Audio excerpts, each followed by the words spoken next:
Ada pemilik bisnis yang mengalami kesulitan di dalam bisnis.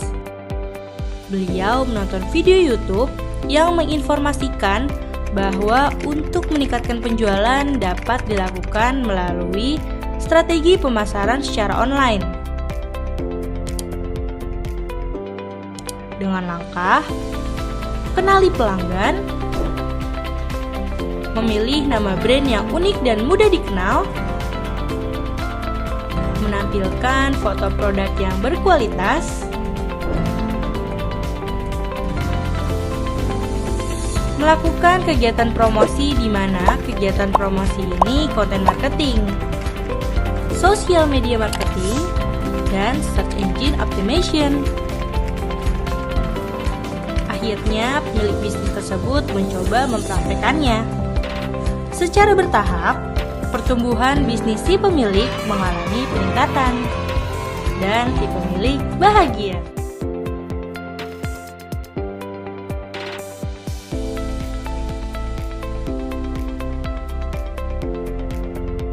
Dua menit terakhir aku di sini 10 juta lagi. Guys, aku tuh mau kasih tahu ya, kali ini Puji duduk di sini kita laku 35.000 piece.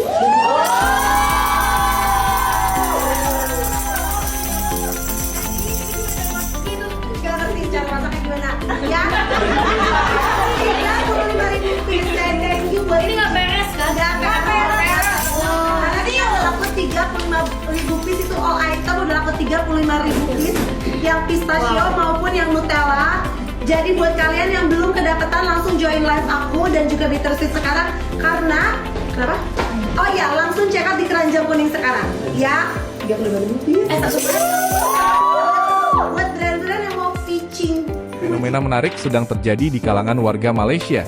Mereka kini tergila-gila dengan brand Indonesia, khususnya parfum dan kosmetik yang kualitasnya makin diakui.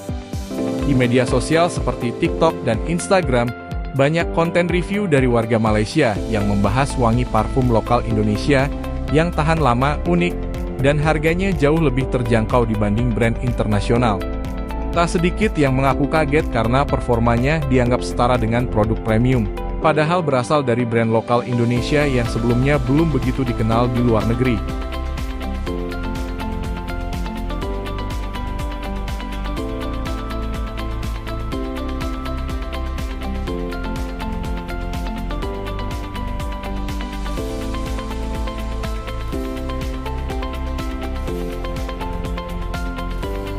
Salah satu kendala yang sering terjadi di dunia bisnis adalah menentukan sasaran promosi. Hal ini tidak bisa dianggap sebelah mata loh dalam menjalankan bisnis. Nah, pembahasan di video kali ini adalah mengenal sasaran promosi dan cara menerapkannya ke dunia bisnis. Yuk ditonton sampai habis. Dua faktor utama yang mendorong permintaan suatu produk adalah dengan adanya kebutuhan dan keinginan. Hadirnya daya keinginan masyarakat membuat suatu pemasaran produk akan meraih sasarannya. Sasaran promosi terdiri dari keinginan masyarakat akan daya beli, pengguna produk, distributor, agen, konsumen, serta pihak pemerintah yang mengeluarkan produk dari suatu perusahaan. Keuntungan yang diperoleh dari keberhasilan sasaran promosi adalah membentuk suatu produk motif ke image motif. Produk semakin terkenal, laba produk perusahaan meningkat, omset penjualan naik, menambah calon pembeli. Adapun langkah-langkah yang harus diingat jika ingin menentukan sasaran promosi. Langkah pertama, segmentasi geografi.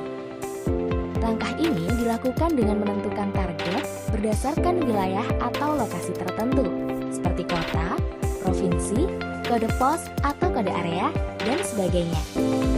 Langkah kedua, demografi. Segmentasi ini mencakup jenis kelamin, tingkat pendapatan, pendidikan, dan lain-lain. Dengan hal tersebut, maka perusahaan bisa mengetahui produk yang sesuai saat promosi maupun mempromosikannya dengan lebih tepat. Langkah ketiga, psikologi. Segmentasi ini terdiri dari perilaku pasar, selera, niat, sampai minat pasar berdasarkan tingkat ekonomi di mana mereka berada. Langkah keempat, waktu promosi yang tepat. Waktu sangat penting digunakan dalam menentukan sasaran promosi. Cara ini dilakukan dengan memperhatikan hal apa yang sedang terjadi di pasar atau konsumen. Lalu, tinggal sesuaikan cara promosinya. Langkah kelima, insentif promosi. Jika penentuan segmentasi pasar dan waktu sudah berhasil, tinggal tentukan besaran insentif promosinya. Selain memberikan insentif yang jelas, tidak ada salahnya juga bagi perusahaan untuk menentukan syarat promosi. Langkah terakhir, media yang tepat. Tentukan media promosi yang tepat agar sasaran promosi juga tepat. Media akan menjadi variabel yang harus dipersiapkan, seperti media spanduk, internet, televisi, ataupun media-media lainnya yang sesuai pilihan.